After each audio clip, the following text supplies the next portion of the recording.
தந்தைக்கும் மகனுக்கும் தூய ஆவியானவருக்கும் மாட்சிமை உண்டாவதாக. தொடக்கத்தில் இருந்தது போல இப்பொழுதும் எப்பொழுதும் என்றென்றும் இருப்பதாக. Praise the Lord. Praise the Lord. Hallelujah. Hallelujah. Hallelujah. Hallelujah. Hallelujah. Hallelujah. Hallelujah. Hallelujah. இயேசுவுக்கே புகழ். இயேசுவுக்கே புகழ். இயேசுவுக்கே நன்றி. இயேசுவுக்கே நன்றி. மரியே வாழ்க. மரியே வாழ்க. Praise the Lord. Hallelujah. அன்புக்குரியவர்களே, நேற்று திருச்சி பஸ் ஸ்டாண்டில் ஒரு அரை மணி நேரம் வெயிட் பண்ணியிருந்தேன். பக்கத்தில் ஒரு சகோதரன் பேசிக்கொண்டிருக்கிறார். கத்தோலிக்க திருச்சபை சார்ந்தவர் தான், கழுத்தில் ஜெபமாலை போட்டிருக்காரு. மழையை நிறுத்த யாரால் முடியும்? கடவுளால் முடியுமா? விசுவாசிகளால் முடியுமா? இல்லை, யாராலே முடியாது. யாரால் முடியும் என்றால் பள்ளி விடுமுறையால் மட்டும்தான் மழையை நிறுத்த முடியும். உண்மைதான், பள்ளி விடுமுறையால் மட்டும்தான் நிறுத்த முடியும். நேற்று ஸ்கூல் லீவுன்னு சொன்னாங்க, மழையே பெய்யல. திருச்சியிலும் பெய்யல, சென்னையிலும் பெய்யல. Praise the Lord. Hallelujah. Hallelujah. அன்புக்குரியவர்களே, அது அப்பாற்பட்ட கதை, அது வேண்டாம் நமக்கு. விசுவாச பிரமாணம். இதுவரை அருள் ஆலயம் தியான மையத்தில் யாரும் வச்சிருக்கணும்னு நினைக்கிறேன். இருந்தாலும் பரவாயில்ல, வச்சாலும் பரவாயில்ல. விசுவாச பிரமாணம் கத்தோலிக்க திருச்சபையிலும் கிறிஸ்தவர்கள் நம்மை விட்டு பிரிந்து போன எல்லா திரு அவையிலும் விசுவாசமாக சொல்லப்படக்கூடிய ஒரே ஒரு ஜெபம் விசுவாச பிரமாணம் மட்டும்தான். மற்ற ஜெபங்கள் பலதும் நாம் சொல்லுவோம், அவங்க சொல்ல மாட்டாங்க, அப்படின்னு வேற்றுமை இருக்குது. ஆனால் எல்லா திருச்சபையும், கத்தோலிக்க திரு அவையும் இங்கிருந்து பிரிந்து போன எல்லா திரு அவையினரும் அனைவரும் விசுவாசத்தோடு எல்லா தேவாலயங்களிலும் காலையிலும் மாலையிலும் ஜெப வேளையிலும் முழங்கப்படுகின்ற ஒரே ஒரு ஜெபம் விசுவாச பிரமாணம். ஏனென்றால் இது ஆண்டவராய் இயேசு கிறிஸ்துவின் பிறப்பு, பாடுகள், இறப்பு இவற்றின் மறைப்பொருளை உள்ளடக்கி இருப்பதால் இவற்றை எல்லா கிறிஸ்தவர்களும் வாயாரும் அறிக்கையிடுகின்றார்கள். Praise the Lord. Hallelujah. Hallelujah. அன்புக்குரியவர்களே, நாம் திருவிவிலியத்தின் அடிப்படையில் விசுவாச பிரமாணத்தை பற்றி நாம் சிந்திப்போம். தொடக்க நூல் 1ஆம் அதிகாரம் 1ஆம் வசனம். விண்ணகத்தையும் மண்ணகத்தையும் ஆண்டவர் படைக்கின்றார். தொடக்க நூல் 1:1. தொடக்கத்தில் கடவுள் விண்ணுலகையும் மண்ணுலகையும் படைக்கின்றார். பாருங்க, தொடக்கத்தில் கடவுள் விண்ணுலகையும் மண்ணுலகையும் படைக்கின்றார். அவற்றை எப்படி படைக்கின்றது என்றால் ஒன்றும் இல்லாமல் தான் படைக்கின்றார். வாசிங்க, இல்லை அதில் திருப்பாடல்கள் 33ஆம் அதிகாரம் 6ஆம் வசனம். உலகத்தை ஒன்றும் இல்லாமல் படைக்கின்றார்.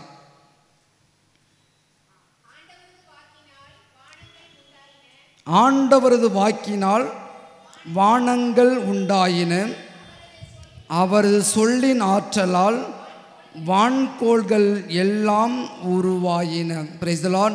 பாருங்க, தொடக்கத்தில் உலகத்தை உருவாக்கும் பொழுது ஒன்றும் இல்லாமல் வெறுமையாக இருந்தது. ஆனால் அவற்றை கடவுள் தன்னுடைய வார்த்தையினால் உருவாக்குகின்றார். மீண்டும் வாசிப்போம், 8:9. அனைத்துலகும் ஆண்டவருக்கு அஞ்சுவதாக, உலகில் வாழ்வோர் அனைவரும் அவருக்கு அஞ்சி நடுங்குவாராக. அவர் சொல்லில் உலகம் உண்டானது, அவர் கட்டளையிட அது நிலைத்து நின்றது. பாருங்க, தொடக்கத்தில் கடவுள் உலகத்தை படைக்கின்றார்.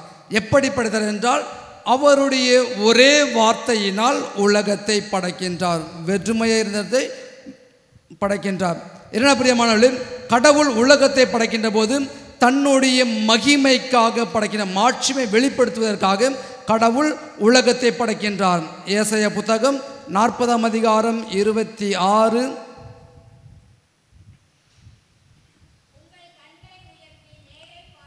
ஆம், அவற்றை படைத்தவர் யார்?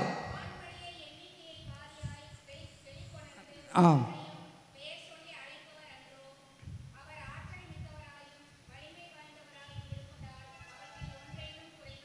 பாருங்க, கடவுள் தன்னுடைய மகிமையை உலகிற்கு வெளிப்படுத்துவதற்காக மட்டும்தான் இந்த உலகத்தை படைக்கின்றார். அடுத்து வாசிக்கின்றோம்.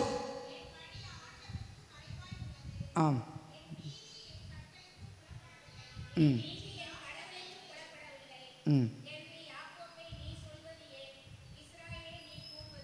28.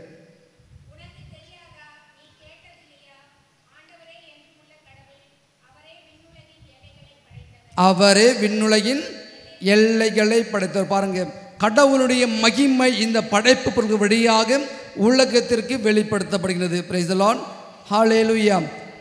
எபிரேயர் புத்தகம் 11 அதிகாரம் 3 வசனம். 11:3. அவற்றை கடவுள் விசுவாசத்தினால் படைக்கின்றார். ஆம்,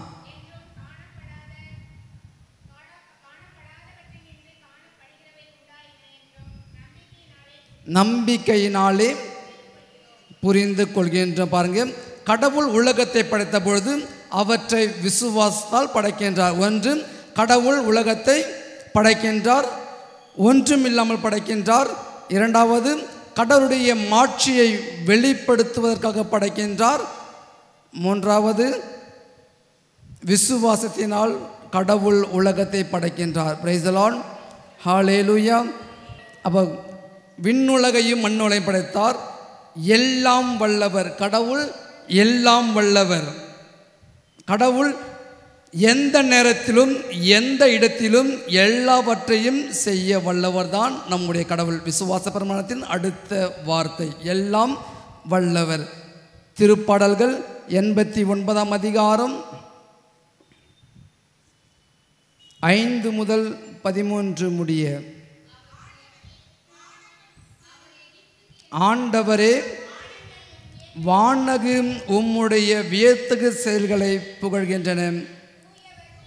தூயவர் குழுவினில் உமது உண்மை விளங்கும். பாருங்க, ஆண்டவர் எல்லாம் வல்லவர் என்பதற்கான சாட்சி தான் இந்த பைபிள். திருப்பாடல்கள் 89:5 சொல்லுது, வானங்கள் உம்முடைய வியத்தகு செயல்களை புகழ்கின்றன, தூயவர் குழுவினில் உமது உண்மை விளங்கும். அடுத்து 6, வான்வெளியில் ஆண்டவருக்கு நிகரானவர் யார்? பாருங்க, இந்த உலகத்திலே கடவுளுக்கு நிகரானவர் யாருமே இல்லை. அவரை தவிர வேறு மனிதர் யாரும் அவருக்கு நிகரானவர் இல்லை. அடுத்து, ஆண்டவருக்கு இணையானவர் யார்? அதையும் பார்ப்போம். அவருடைய வல்லமைக்கு முன்னால் நாம் எல்லாருமே ஒன்றும் இல்லாதவர்கள்.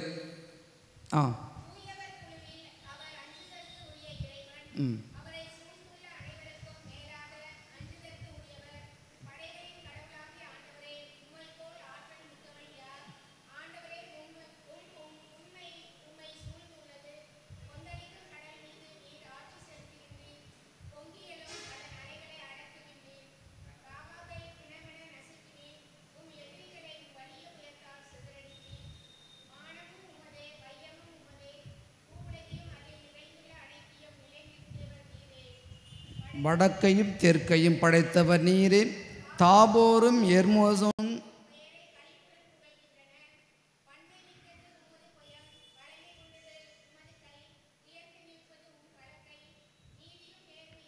பாருங்க.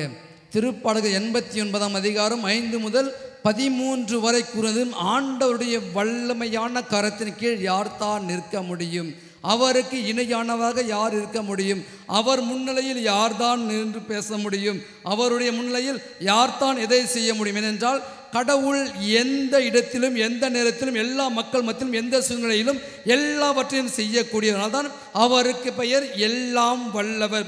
மனிதனுக்கு அந்த பெயர் கொடுக்கப்பட மாட்டாது, மற்ற எந்த சக்திக்கும் அந்த பெயர் இல்லை. ஆனால் பிரியமானவர்களே, கடவுளுக்கு எல்லாம் வல்லவர் என்ற பெயரோடும் அவருடைய மாட்சிமை இன்றும் உயர்ந்தோங்கி உள்ளது. Praise the Lord.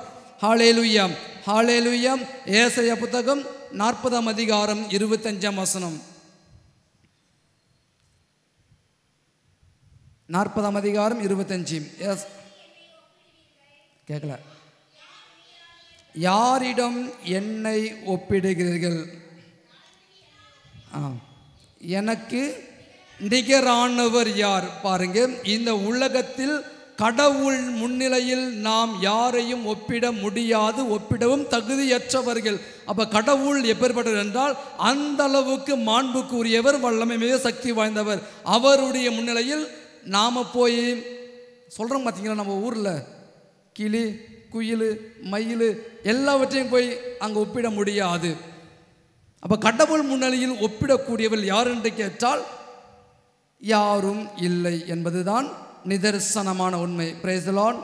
Hallelujah, hallelujah. அடுத்த வாசியம் பிரியமானவர்களே, தந்தை ஆகிய கடவுள், எல்லாம் உள்ளவர் தந்தையே கடவுள். மூன்றாவது, அப்போ தந்தையே கடவுள் யார் என்று கேட்டால் யார் தந்தை? கடவுள் யார்? அவர் தான் தந்தை. யார் அவர்? பொதுவாகவே கடவுளை நாம் அவரை பற்றி பேசும் பொழுது இரக்கம் உள்ளவர் சொல்கிறோமா? சொல்லுவோம்.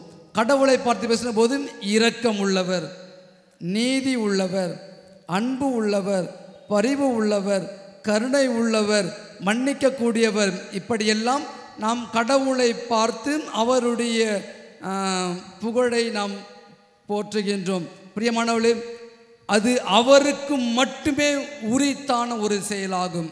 நமக்கு இருக்குதா? டெய்லி நியூஸ் பேப்பர் படித்து பாருங்க, இப்பவும் நடந்து கொண்டிருக்கிறது ஒரு நிகழ்ச்சி. அப்போ நியூஸ் பேப்பரில் வருகின்ற பொழுது யாரும் உண்மையாகவே அன்பை அடுத்தோர் மீது வெளிப்படுத்துவதில்லை. பிள்ளைகள் பெற்றோர் மீது வெளிப்படுத்துகிறாங்களா? இல்லை. பெற்றோர்கள் பிள்ளைகள் வெளிப்படுத்துகிறாங்களா? இல்லை. இதெல்லாம் ஒரு பார்ஷியல். அப்போ யாரும் யார் மீதும் உண்மையாகவே அன்பை வெளிப்படுத்துவதில்லை. யாரும் யாரையும் முழுமையாக மன்னிப்பதில்லை. எவ்வளவுதான் நெருக்கமாக இருந்தாலும், நெஞ்சுக்கு நேர்மை இருந்தாலும், நெஞ்சோடு சேர்த்து வைத்திருந்தாலும் நம்முடைய எதிரிகளை நம்மால் மன்னிக்க முடியவில்லை, நம்முடைய உறவுகளை நம்மால் மன்னிக்க முடியவில்லை, நம்முடைய சுற்றத்தாரை மன்னிக்க முடியவில்லை, நமக்கு துரோகம் செய்தவரை மன்னிக்க முடியவில்லை. ஆனால் எல்லாவற்றையும் மன்னிக்கக்கூடிய ஒரே ஒரு கடவுள் யார் என்று கேட்டால் அது அந்த ஆண்டவராகிய கடவுள் மட்டும்தான். அதுதான் அவர் சொல்றாரு, மன்னிக்கக்கூடியவர், இரக்கம் காட்டக்கூடிய. யாரு? நம்ம இரக்கம் காட்டுறோமா? பிச்சைக்காரன் வரான், என்ன பண்ணும்? மேக்சிமம் 100 கேள்வி கேட்போம். 100 கேள்வி கேட்டுட்டு 101வது டைம் போய் ஒரு 10 ரூபா கொடுத்துட்டு வருவோம். போ பழிச்சு போ. நீதி உள்ளவர் சொல்றாங்க, நீதி உள்ளவர். நம்ம நீதியாக இருக்கிறோமா? நம்முடைய செயல்களுக்கே நாம் நீதியாக இருப்பதில்லை. அப்படி இருக்கின்ற போது நாம் எப்படி அடுத்தவருடைய செயல்களுக்கு நீதி காட்டுவோம்? பிரியமானவர்களே, கடவுள் நீதி உள்ளவர், இரக்கம் உள்ளவர், பரிவு உள்ளவர், கருணை உள்ளவர், தாழ்ச்சி உள்ளவர். எல்லா பண்புகளும் குணநலங்களும் அவருக்கே அது சொந்தமானது. Praise the Lord. Hallelujah, hallelujah. வாசிப்போம் திருப்பாடல்கள் 103ஆம் அதிகாரம் 8 முதல் 18 முடிய. ஆண்டவர் இரக்கமும் அருளும் கொண்டவர். நல்லா கேளுங்க. ஆண்டவருக்கு மட்டுமே அந்த இரக்க குணமும் அடுத்தவனுக்கு கொடுக்கக்கூடிய நல்ல அருளும் அவருக்கு மட்டும், வேறு யாருக்குமே இல்லை. வாசிங்க. நீடிய பொறுமை. நமக்கு பொறுமை இருக்குதா? ஃபஸ்ட்டு நமக்கு பொறுமை இருக்குதா? யாருக்குமே இல்லை. சொல்லிக்கலாம், அவனை பார்த்து ரொம்ப சாந்தமாக இருக்கிறான், ரொம்ப பணிவாக இருக்கிறான். தோற்றத்தில் வேணுமானால் நாம் அடுத்தவரை ஏமாற்றலாம். பொறுமை என்பது நம்மிடம் இல்லை. மற்ற எந்த குணங்களும் நம்மிடம் அதிகமாக சொல்ல முடியாது. கடவுளுக்கு நிகரானவர் ஏசு சொன்ன பார்த்தீங்களா? கடவுளுக்கு நிகரானவர் யார்? ஒப்பிட முடியாது. போ வாசிங்க. கடவுள் இரக்கம் கொண்டவர், நீடிய பொறுமையும் பேரன்பும் கொண்டவர், அவர் எப்பொழுதும் கடிந்து கொள்பவர் அல்ல. என்றென்றும் சினம் கொள்பவரும் அல்ல.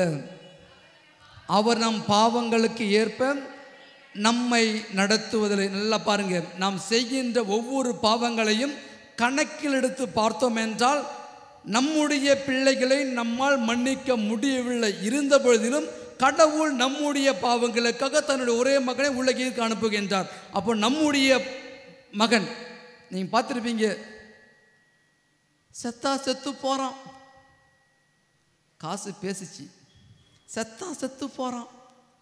பாருங்க பிரியமானவர்களே, நம்முடைய பிள்ளைகளை நம்மால் மன்னிக்க முடியவில்லை. இருந்த பொழுதிலும் அவர்கள் அவருடைய எல்லாவற்றையும் கொடுத்து நம்முடைய பாவங்களுக்காக தன்னுடைய அனுப்புகின்றார். அப்படி பிரியமானவர்களே, கடவுளுக்கு மட்டும்தான் அவற்றை கொடுப்பதற்கான எல்லா அதிகாரமும் உண்டு.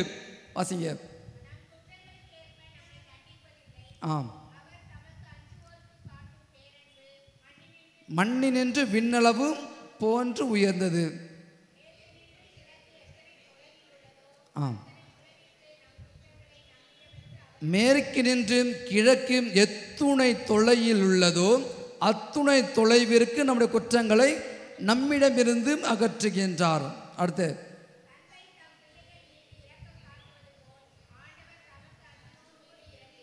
ஆம், நாம் எப்படி நம்முடைய பிள்ளைகள் மீது இரக்கம் காட்டுகிறோமோ, காட்டுறதில்ல, நாம் எப்படி நம்முடைய பிள்ளைகள் மீது இரக்கம் காட்டுகிறோமோ அதைவிட பல மடங்கு நம்முடைய கடவுள் நம்மீது இரக்கத்தை காட்டுகின்றார். அடுத்து, அவர் நமது உருவத்தை அறிவார். ஏன்னாக்கா தொடக்கம் சொல்றாங்க, கடவுள் மனிதனை எப்படி படைச்சாரு? தன்னுடைய உருவத்திலும் சாயலிலும் மனிதனை படைக்கின்றார். அப்போ பாருங்க, கடவுள் படைத்த போது அவர் உருவத்தை கொடுக்கிறார். எனவே அவர் நாம் எப்படி இருக்கின்ற உருவம் என்பது அவருக்கு தெரியாமல் இருக்காது. ஆ ஆ ஆ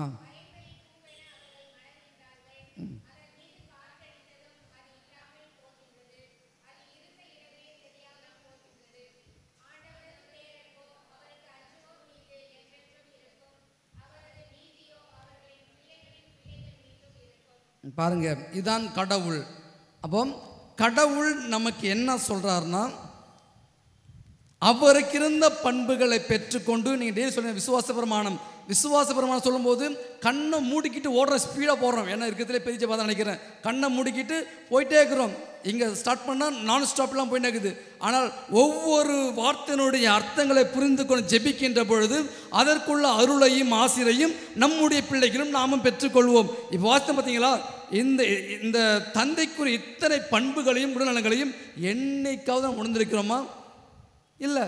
என்றாவது ஒரு நாள் நாம் உணர்ந்திருப்போம் என்றால் பிரியமானவர்களே, நாமும் அவரை போலவே வாழ முற்பட்டிருப்போம். இந்த ஆண்டவரை கடவுள் எந்த அளவுக்கு எல்லா குணங்களையும் நலன்களையும் கொண்டிருக்கின்றாரோ அதே குணங்கள் நலன்கள் படைக்கப்பட்ட நாமும் நம்முடைய பிள்ளைகள் நம்முடைய குடும்பங்களும் அந்த ஆண்டவரை கடவுளை பற்றி கொண்டவர்களாக எப்பொழுதும் வாழ்ந்து கொண்டிருப்போம். ஆனால் நாம் அதை செய்ய முற்படுவதில்லை, செய்யவும் துணிவதில்லை, செய்யவும் நாம் விரும்புவதில்லை. Praise the Lord. Hallelujah, hallelujah, hallelujah. அடுத்து வாசிங்க, மத்தேயு நற்செய்தி, மத்தேயு நற்செய்தி 7ஆம் அதிகாரம்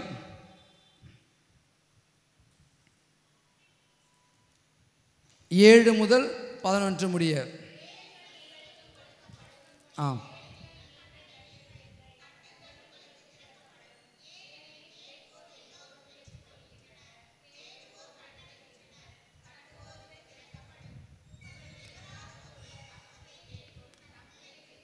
உங்களுள் எவராவது ஒரு அப்பத்தை கேட்கும் தம் பிள்ளைக்கு கல்லை கொடுப்பாரா? பாருங்க, சாதாரண மனிதர்கள் நாம் நம்முடைய பிள்ளைகளுக்கு அவர்கள் கேட்பதை விட ஒரு மடங்கு நல்லதை செய்யக்கூடிய நாம், நம்மை படைத்த கடவுள் ஏன் நமக்கு செய்ய மாட்டாரா? Praise the Lord. ஹல்லேலூயா. அல்லது வாசிங்க.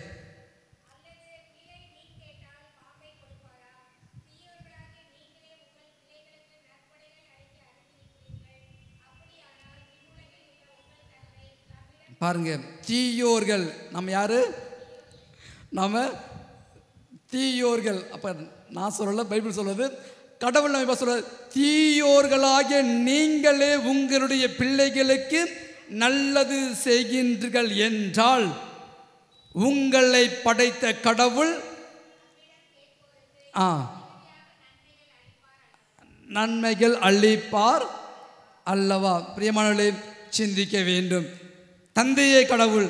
அவருடைய விசுவாச பிரமாணத்தில் நாம் ஒவ்வொரு அறிக்கைகின்ற போது ஒவ்வொரு கருத்துக்களையும் புரிந்து கொள்ளுங்க.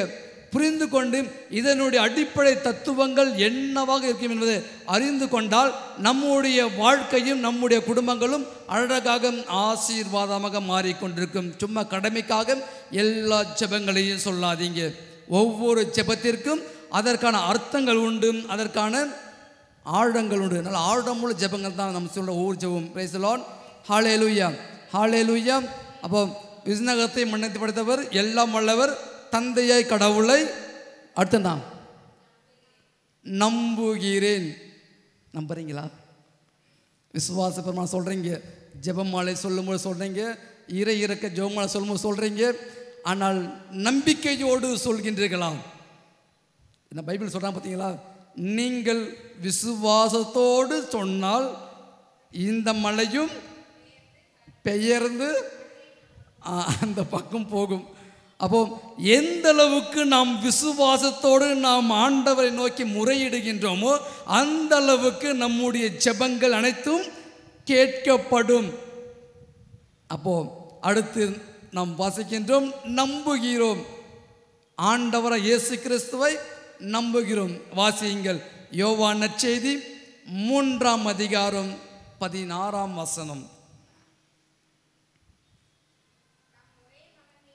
தம் ஒரே மகன் மீது நம்பிக்கை கொள்ளும் எவரும் அழியாமல் நிலைவாழ்வு பெறும் பொருட்டு அந்த மகனையே அழிக்கும் அளவுக்கு கடவுள் உலகின் மீது அன்பு கூர்ந்தார். நல்லா பாருங்க, தன் ஒரே மகன் மீது நம்பிக்கை கொள்ளும் எவரும் அழியாமல் நிலைவாழ்வை பெறும் பொருட்டு. பாருங்க, யாரெல்லாம் கடவுள் மீது உண்மையாகவே நம்பிக்கை வைத்திருக்கின்றார்களோ, நிலை வாழ்வு என்ன? எந்த வாழ்க்கையா? வேறொரு வாழ்க்கை. அப்போ நிலை வாழ்வு என்றால் இந்த மண்ணுலகை சார்ந்த வாழ்க்கை அல்ல.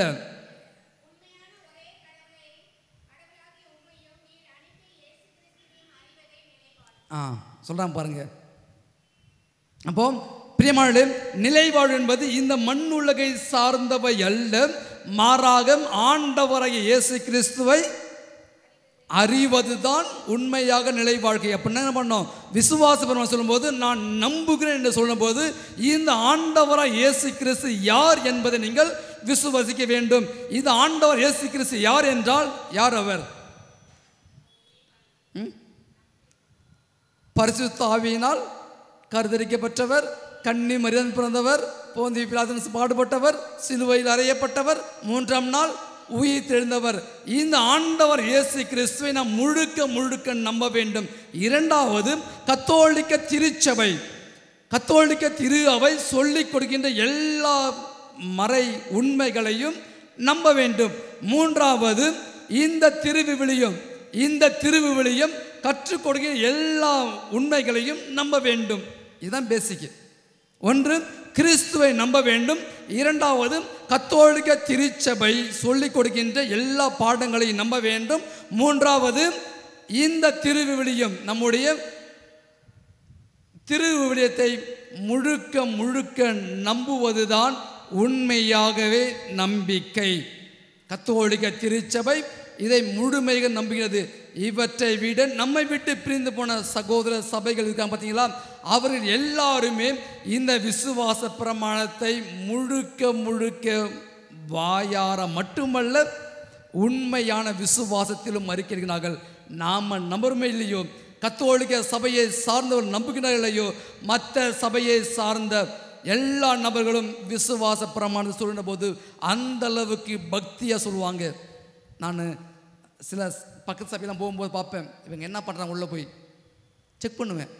நம்மை விட பல மடங்கு அவ்வளோ பக்தியாக ஈடுபாட்டோடு அறிக்கையிடுவதை பார்க்கும் பொழுது நினைப்பேன், நாம் ஏன் நம்முடைய மக்களுக்கு இல்லை, நம்முடைய மக்கள் ஏன் நம்முடைய விசுவாசத்தை இந்த அளவு சொல்ல மாட்டாங்க? பிரியமானவர்களே, சிந்திக்க வேண்டும். ஆண்டவர் இயேசு கிறிஸ்துவை நாம் நம்ப வேண்டும். Praise the Lord. Hallelujah, hallelujah. அடுத்து பிரியமானவர்களே, அவருடைய ஒரே மகன். யார் அது? இயேசு கிறிஸ்து. அவருடைய ஒரே மகன், அவர்தான் கடவுள் என்பதை நாம் நம்ப வேண்டும். இயேசு கிறிஸ்து ஒரே மகன். இந்த ஒரே மகன்தான் உலகிற்கெல்லாம் கடவுள் என்பதை நாம் நம்ப வேண்டும். அந்த ஒரு மகன் வழியாக தான் உலகத்திற்கு மீட்பு வந்தது என்பதை நாம் அறிய வேண்டும், நம்ப வேண்டும், விசுவசிக்க வேண்டும். இந்த ஆண்டவர் இயேசு கிறிஸ்துவை யாரெல்லாம் நம்பி அவரை பின்பற்றுகின்றார்களோ, அவருடைய பாதச்சுவடிகளை பற்றி கொண்டு வாழ்கின்றார்களோ, அவர்கள் அனைவருமே ஆண்டவர் இயேசு கிறிஸ்து குடும்பத்தில் பிள்ளைகளாக, மகன்களாக மாற்றப்படுகின்றார்கள். Price the Lord. Hallelujah, hallelujah. பிரியமானவர்களே, சாத்தான்கள் ஒரு நாளும் இவரை பின்பற்றுவதில்லை. உண்மைதானே? சாத்தான்கள் ஒரு நாளும் கடவுளை பின்பற்றுவதில்லை. சாத்தான் பின்னால் ஓடிக்கொண்டிருப்பவர் ஒரு நாளும் இந்த கடவுளை ஒரு நாளும் பின்பற்றுவதில்லை. யார் அவர் பின்பற்றுவார்? அவருடைய பிள்ளைகள். யார் அந்த பிள்ளைகள்?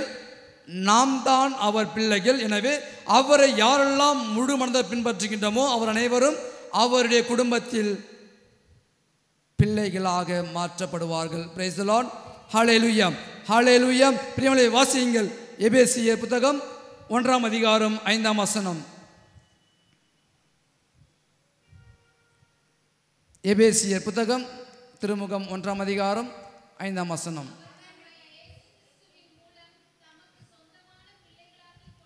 தமக்கு சொந்தமான பிள்ளைகளாக்கிக் கொள்ள அன்பினால் முன் குறித்து வைத்தார். யாருனால?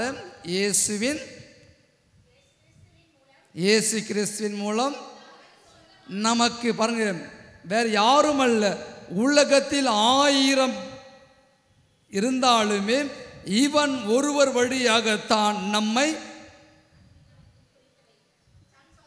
சொந்தமான பிள்ளைகளாக ஆக்கிக் கொள்கின்றார். Praise the Lord. Hallelujah, hallelujah. பிரியமானவர்களே, ஒரே மகன் இந்த ஆண்டவர் இயேசு கிறிஸ்து. பிரியமானவர்களே, நாம் யோவான் நற்செய்தி வாசிப்போம். யோவான் நற்செய்தி 1ஆம் அதிகாரம் 1 முதல் 14 வரை வாசிப்போம். வாசிக்க வேண்டாம், பிரச்சனை இருக்குது, வாசிக்க வேண்டாம். பிரியமானவர்களே, இந்த யோவான் நற்செய்தி 1ஆம் அதிகாரம் 1 முதல் 14 முடிய வாசிக்கின்ற போது சுருக்கம் என்னவென்றால், இயேசு கிறிஸ்துவை மறைபொருளிய அல்லது நம்முடைய விசுவாச அறிக்கையின் சுருக்கம்தான் இவை எல்லாம். கடவுள் வெளிப்படுத்தியது, திருவிவிலியம் போதிப்பது, நாம் அறிவிப்பது, எல்லாவற்றுடைய சுருக்கம் தான் இந்த 1 முதல் 14 வரைக்கும். அதாவது ஆண்டவரை கடவுள் உலகத்தை படைக்கும் பொழுது, படைப்பதற்கு முன்பாகவே ஆண்டவர் இயேசு கிறிஸ்து அங்கே இருக்கின்றார். இரண்டாவது பிரியமானவர்களே, இது ஆண்டவராக இயேசு கிறிஸ்து கடவுளோடு கடவுளாக இருக்கின்றார். மூன்றாவது, இந்த ஆண்டவர் இயேசு கிறிஸ்தான் உலகிற்கு வருகின்றார், மனிதனாக பிறக்கின்றார், பாடுபடுகின்றார், உயிர் விடுகின்றார், மீட்பை கொடுக்கின்றார். அப்போ இந்த ஒரே மகன் ஆண்டவர் இயேசு கிறிஸ்துவை யாரெல்லாம் விசுவசிக்கின்றார்களோ அவர்கள் அனைவரும் அவருடைய பிள்ளைகளாக கூடிய தகுதியை பெறுவார்கள். Praise the Lord. Hallelujah, hallelujah, hallelujah. பிரியமானவர்களே, ஒரே மகன் இயேசு கிறிஸ்துவை நம்புகிறேன் சொல்லியாச்சு. அடுத்து இல்லை, இவர் தூய ஆவியால் கருவுறுகின்றார். சாத்தியமா?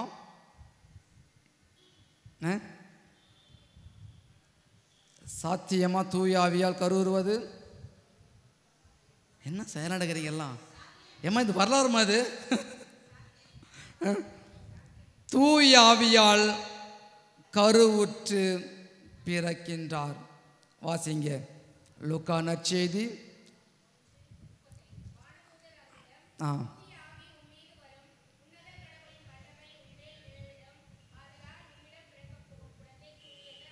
தூயாவி உம்மீது வரும், உன்னத கடவுளின் வல்லமை உம்மேல் நிழலிடும். ஆதலால் உம்மிடம் பிறக்க போகும் குழந்தை தூயது, அக்குழந்தை இறைமகன் எனப்படும். அதாவது கப்ரியேல் தூதர் என்ற ஒரு வானதூதர் அன்னை மரியாளுக்கு காட்சி கொடுக்கின்றார்.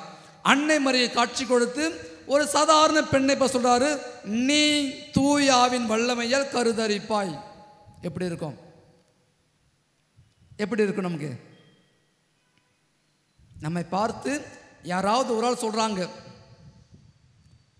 நம்புவோமா? நம்ம அதுவும் இந்த காலத்தில் நம்புவோமா? வாய்ப்பே இல்லை. பிரியமாளே, இங்கு தான் நாம் நம்ப வேண்டும். ஆண்டவரை கடவுளுடைய தூதர் ஒரு சாதாரண பெண்மணி முன்னிலையில், ஒரு ஏழையான பெண்மணி முன்னிலையில் அவர் வந்து முழக்கம் விடுகின்றார். என்ன சொல்றாருன்னா, உனக்கு தூயாவி வரும், அந்த தூயாவியால் நீ கருதறுப்பாய், நீ ஒரு மகனை பெற்றெடுப்பாய் என்று சொல்லும் பொழுது அந்த மரியாள் என்கின்ற அந்த இளம் பெண்ணுக்கு உள்ளுக்குள் என்ன இருக்கும்? பயம் பொங்கி விழுந்திருக்கும். என்ன சாதாரண பெண், பெரிய பணக்கார வீட்டு பொண்ணு இல்லை, சாதாரண ஒரு பெண், சாதாரண குடும்பம் சார்ந்தவள். இந்த பெண்ணை பார்த்து, அதுவும் அந்த காலகட்டத்தில் வழக்கத்திற்கு மாறாக இருந்த ஒரு காலகட்டம். அந்த காலகட்டத்தில் ஆண்கள் துணை இல்லாமல் பெண்களால் கருவுற முடியாது என்ற ஒரு காலகட்டம், அறிவியல் வளர்ச்சி இல்லாத ஒரு காலகட்டம். இந்த காலகட்டத்தில் இப்படி ஒன்று நடந்தால் இந்த பெண்ணுடைய எதிர்காலம் எப்படியாக இருக்குமோ என்ற ஒரு பயமும், சமுதாயத்தினுடைய பயமும், மக்களுடைய அந்த பேச்சும் எப்படி இருக்கும் என்பதை அவர் நினைத்து பார்த்திருப்பார். அதான் சொல்றாரு, இது எப்படி நிகழும்? மனசுக்குள்ள கலக்கம் ஏற்படுகின்றது. பிரியமானவர்களே, இந்த அன்னை மரியாள் அந்த கலக்கத்தை முன்னிறுத்தி கொண்டு தான் அங்கு அப்படி பயப்படுகின்றார். பயப்பட்ட உடனே அந்த தூதன் கூறுகின்றார், என்ன சொல்றாரு? கலங்காதே, பயப்படாதே, ஏன்னா கடவுளால் இயலாதது ஒன்றும் இல்லை என்று தூதன் யாருக்கு சொல்றாரு? அன்னை மரியாளுக்கு சொல்கின்றார். பிரியமானவர்களே, இங்குதான் வாசிக்க வேண்டும், இங்குதான் நம்ப வேண்டும். அன்னை மரியாள் சாதாரண ஒரு பெண்மணி. இந்த பெண்மணிக்கு விசுவாசம் இருந்தது என்றால், உனக்கும் எனக்கும் எங்கே போன விசுவாசம்? உனக்கும் எனக்கும் எங்கே போனது? அன்னை மரியாள் கலக்க முற்றாலும் அவருடைய வார்த்தைக்கு அவள் செவி கொடுக்கின்றாள். பிரைஸ் தி லார்ட், ஹல்லேலூயா. பிரியமானவர்களே, வரலாற்றில் நிகழாதது இனிமேல் நடக்குமா என்று கேட்டால் சாத்தியமில்லை. இந்த மூஞ்ச பார்த்து வரலாற்றில் நடக்குமா என்று கேட்டால், வரலாற்றில் நடந்தது இனிமேல் நடக்குமா என்று கேட்டால் ஒருவேளை நடக்கலாம். ஆனால் நம்முடைய விசுவாசத்தை பொறுத்து, நம்முடைய விசுவாசத்தை பொறுத்து. ஆதாம் ஏவாளை உருவாக்கி ஆண்டவராய் கடவுள் ஆதாம் ஏவாள் வழியாக கொடுத்ததை அன்னை மரியாள் வழியாகத்தான் பூர்த்தி செய்கின்றார். அவர் செய்த பாவத்தை அன்னை மரியாள் வழியாகத்தான் பூர்த்தி செய்கின்றார். அப்பதான் சொல்ல பாருங்க, கருவுற்று பிறப்பார். எப்படி? தூய ஆவியால் கருவுற்று பிறப்பார். இது வரலாற்று இனிமேல் நடக்குமா தெரியாது. Price the Lord, hallelujah, hallelujah, ஹல்லேலூயா. அன்புக்குரியவர்களே, தூய ஆவியால் கருவுற்றால் எங்கிருந்து பிறப்பார்?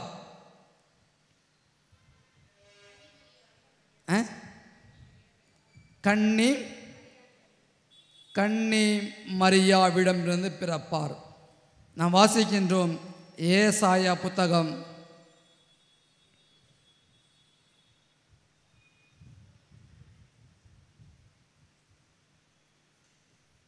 7ஆம் அதிகாரம்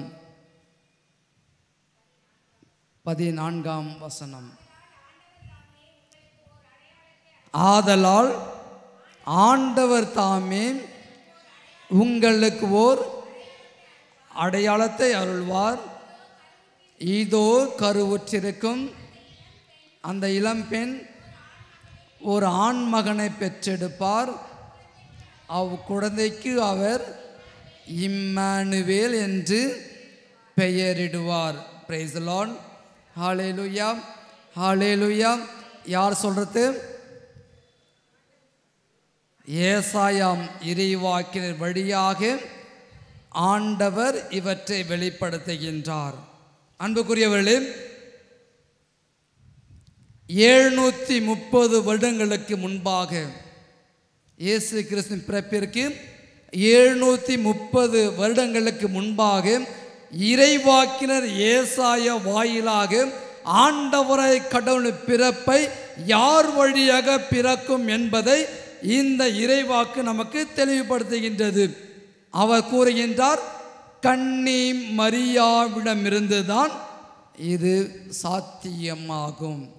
ஏன் மற்ற மக்களிடம் இது சாத்தியமாகாதா? கன்னி மரியாளிடம்தான் சாத்தியமாகும், ஏன் மற்ற மக்களிடமிருந்து சாத்தியமாகாதா? என்ன சொல்றீங்க? அன்னை மரியாள் தேர்ந்தெடுக்கப்பட்டவள், அன்னை மரியாள் தேர்ந்தெடுக்கப்பட்டவள்.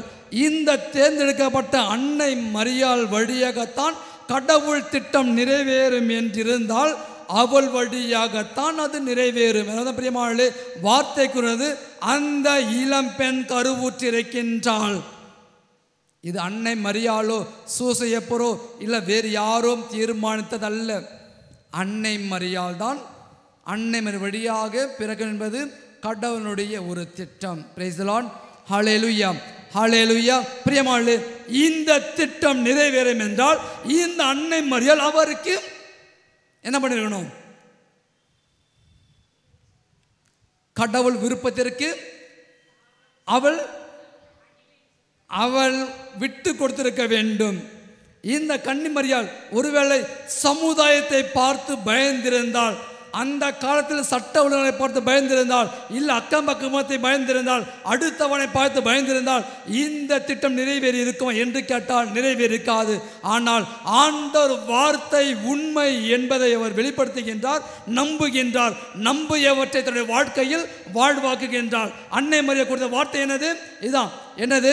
இளம்பெண் கருவுற்றிருக்கின்றாள், அவள் குழந்தை பெற்றெடுப்பாள், அந்த குழந்தைக்கு இம்மானுவேல் என்று பெயரிடுவாள். எல்லாம் முன்கூட்டியே தீர்மானித்து வைத்திருந்தது. எதுவும் தன்னுடைய வாழ்க்கையில் தன் உறவுகளால் தீர்மானிக்கப்பட்டதல்ல, எல்லாம் கடவுளால் தீர்மானிக்கப்பட்டது. கடவுள் தன்னுடைய தூதனை அனுப்பி இறைவாக்கினை அனுப்பி சொல்கின்றார். என்ன சொல்றாரு? இவள் வழியாக நிறைவேறும். பிரியமானவர்களே, இறை வார்த்தைக்கு செவி கொடுக்கின்ற பொழுது, இறை வார்த்தை வாழ்க்கை ஏற்றுக்கொண்ட பொழுது, இறை வார்த்தையை வாழ்வாக்குகின்ற பொழுது, இறை வார்த்தையை தன்னுடைய குடும்பத்தில் சொந்தமாக்கி கொண்ட பொழுது இவை அனைத்தும் நமக்கும் நடக்கும். இவை அனைத்தும் நமக்கும் நடக்கும். பிரியமானவர்களே, இங்கு தான் கடவுளை நாம் முழுக்க முழுக்க நம்ப வேண்டும். பிரைஸ் தி லார்ட், ஹல்லேலூயா, ஹல்லேலூயா. இந்த கன்னி மரியாளை போலவே நாமும் நம்முடைய வாழ்க்கையை அர்ப்பணமாக்க வேண்டும். எங்கு அர்ப்பணமாக்க வேண்டும்? இங்கு அர்ப்பணம் வேண்டும். இயேசு கிறிஸ்துவை தன்னுடைய உதவி தாங்கி அன்னை மரியாளை போல் எனக்கு இல்லையே என்ற வருத்தம் வேண்டாம், எனக்கு அது இல்லை இது இல்லைன்னு வருத்தம் வேண்டாம். ஏனென்றால் அன்னை மரியாளின் சொந்த ஊர் எந்த ஊர்? யூதேயா மலைப்பகுதி. தன்னுடைய தகப்பனுக்கு பின்னால், அதாவது தகப்பன் இறப்பிற்கு பின்னால் அவர் எங்கே வருகின்றால்? யூதேயா நாட்டிலிருந்து நாசரேத்து வருகின்றார். ஏனென்றால் யூதேயா நாடு செல்வந்தர்கள் வாழக்கூடிய நாடு. அந்த நாட்டிலிருந்து அந்த பெண்ணானவள் எங்கே வருகின்றாள்? நாசரேத்துக்கு வருகின்றாள். யாரோடு? தன்னுடைய தாயோடு. தாய் அழுது உதிர்ந்து கரைந்து எப்படியே ஜெபித்திருப்பாள். அவருடைய ஜெபத்திற்கு ஆண்டவருடைய ஜெபம் இரக்கம் காட்டப்பட்டது. அவருடைய ஜெபத்திற்கு ஆண்டவருடைய பதில் கொடுக்கப்பட்டது. அப்படித்தான் அன்னை மரியாள் அங்கே பிறக்கின்றாள். எங்க? நாசரேத்தில் பிறக்கின்றாள். நாசரேத்தில் பிறந்த இந்த அன்னை மரியாள் ஏழ்மையில் தான் வாழ்கின்றாள், குடிசையில் தான் வாழ்கின்றாள், கஷ்டத்தில் தான் வாழ்கின்றாள். ஒருவேளை நம்மை போல் அல்லாமல் அவள் அதிகமாக வேதனை அனுபவித்திருப்பாள். இந்த காலகட்டத்தில் தான் அன்னை மரியாளுக்கு இவை அனைத்தும் சொல்லப்படுகின்றன. Price the Lord, hallelujah, hallelujah, hallelujah. பிரியமானவர்களே, நாம் அறிய வேண்டும், சிந்திக்க வேண்டும், நம்முடைய காலகட்டம் எப்படியாக இருக்கின்றது. அடுத்த செக்ஷன் எடுப்போம். நம்முடைய விசுவாச வாழ்க்கை எப்படியாக இருக்கின்றது? 10-11 நாம் போகாமல் ஒவ்வொரு முறையும் விசுவாச அறிக்கையை சொல்கின்ற பொழுது உண்மையாகவே நம்முடைய மூதாதையர்கள், நம்முடைய அப்போஸ்தலர்கள், நம்முடைய முன்னோடிகளுக்கு இருந்த அந்த விசுவாசம் நமக்கும் இருக்கிறதா? நம்முடைய முன்னோர்கள், நம்முடைய அப்போஸ்தலர்களுக்கு இருந்த விசுவாசம் நமக்கும் இருக்கிறதா? ஒருவேளை அவர்கள் எங்கே சென்றார்கள்? உலகத்தின் கடை எல்லை வரைக்கும் தன்னுடைய விசுவாசத்தை மட்டுமே சமர்ப்பித்து கொண்டு, தன்னை அழைத்த ஆண்டவரை மட்டுமே சமர்ப்பித்து கொண்டு, தன்னுடைய அழைத்த அவருக்காக வாழ்க்கை அர்ப்பணித்து எல்லாவற்றையும் விட்டு கொடுத்து விட்டு சென்ற அவர்களைப் போல் நாம் வாழ்ந்து கொண்டிருக்கின்றோமா? இல்லை, நம்முடைய சுயநலத்தால் நம்முடைய பலவீனத்தை, நம்முடைய வல்லமையை, நம்முடைய சக்தியை, நம்முடைய பணத்தை, நம்முடைய அதிகாரத்தை, நம்முடைய அந்தஸ்தை, நம்முடைய எல்லாவற்றையும் அர்ப்பணித்து வாழ்ந்து கொண்டிருக்கின்றோமா? அன்புக்குரியவர்களே, ஜெபிப்போம். விசுவாச பிரமாணத்தால் அநேகம் பேர் வாழ்வடைந்திருக்கின்றார்கள். ஏனென்றால் இது சாதாரண ஒன்றல்ல, இது சாதாரண ஒன்றல்ல. ஆண்டவர் இயேசு கிறிஸ்துனுடைய மறை உண்மைகளை தியானிக்கக்கூடிய ஒன்று தான் விசுவாச பிரமாணம். ஆண்டவர் இயேசு கிறிஸ்துனுடைய பிறப்பையும் பாடுகளையும் இறப்பையும் வாயார அறிக்கையிடுவதுதான் இந்த விசுவாச பிரமாணம். எனவே முழுமையாக சமர்ப்பிப்போம், முழுமையாக அர்ப்பணிப்போம். நம்முடைய வாழ்க்கையை ஆண்டவருக்கு பின்னால் தொடர்வோம், அவரோடு நாமும் சேர்ந்து வாழ்வோம். புனித தோமையார் சொன்னது போல, என்ன சொன்னார்?